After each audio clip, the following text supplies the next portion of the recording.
Happy Friday. I like how this cop up here on a bike has a machine gun casually holstered on the back box of the bike. Well done, sir.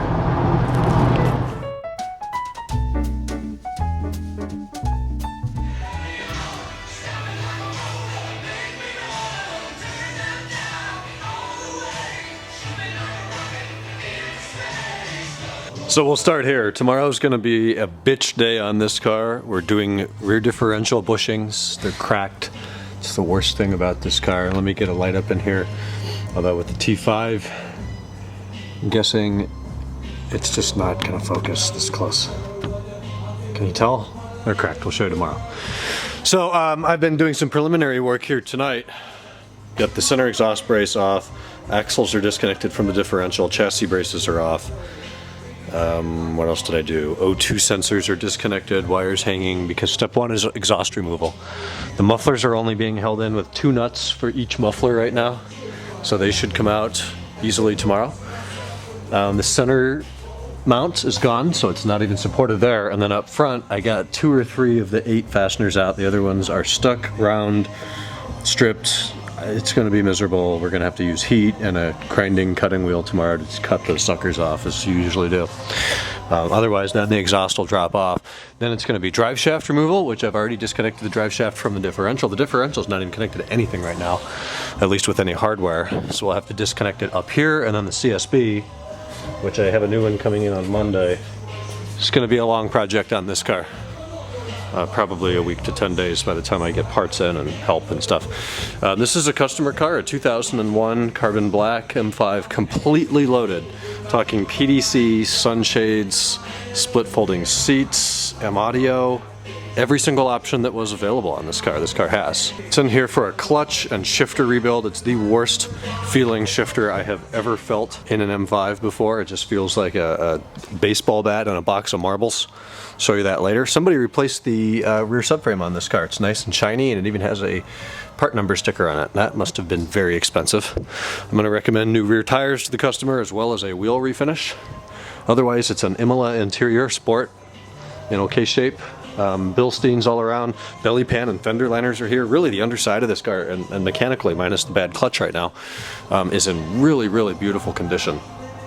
Whoever has been servicing this car has done what it needs, no questions asked. But it's Friday. I got mine cleaned up today.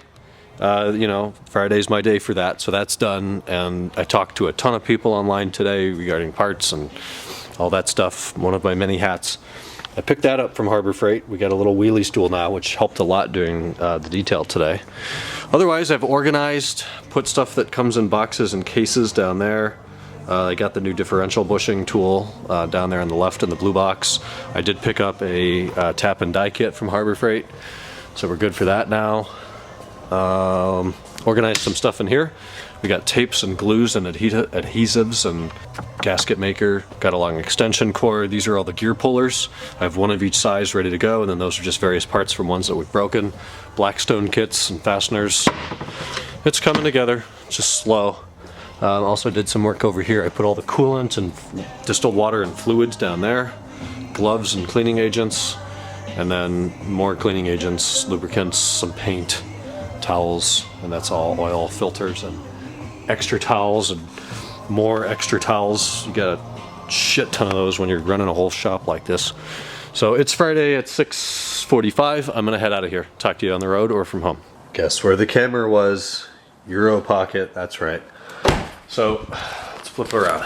We are wrapping up Friday. Somehow it's Friday already. I don't exactly know how that happened. Normal shop day for the most part. Cleaned up my car and did other work, and did the transmission bushings mounts on Tyag, as you saw. I gave you a little tour of carbon on Imola, which is cool.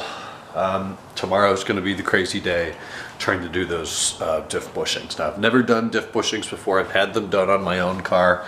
And it's one of these things where when you do a job like that, you want to do everything else that makes sense while you're in there. And the problem is that takes like a $120 job and could very easily turn it into a $3,000 job. Same thing with like taking a transmission off to do a clutch.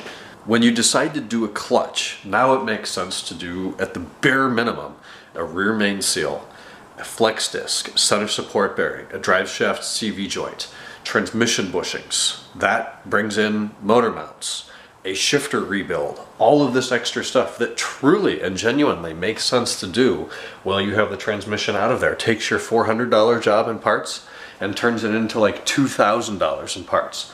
Does it make sense to do it? Yeah, but does it make sense to do $2,000 worth of work and maybe $1,600 of it doesn't really need to be done? Probably not. But if you're going to keep the car for a long time, now it makes sense again. But if you're about to sell it, now it doesn't. It's a conundrum. I haven't used that word in a long time. But I don't know, I'm going to recommend to the customer, here's what I think you should do. And I was actually really impressed. It obviously doesn't need a flex disc. The transmission mounts are hit or miss. I'm going to say do them just because they're so cheap. The Corticos, whatever, are $5.66 a piece. That's stupid. Just do them, right? Before I talk too much, it's Friday night. The Lakers just beat the piss out of Miami here in Los Angeles, and it was a blast to watch. The team's 7-1 now, won 6 in a row, best start in 10 years. And with that, I'm going to retire to my personal quarters, get through some more work for the day, get to sleep, cars and coffee tomorrow, and then a work day. I'll talk to you guys then. Good night.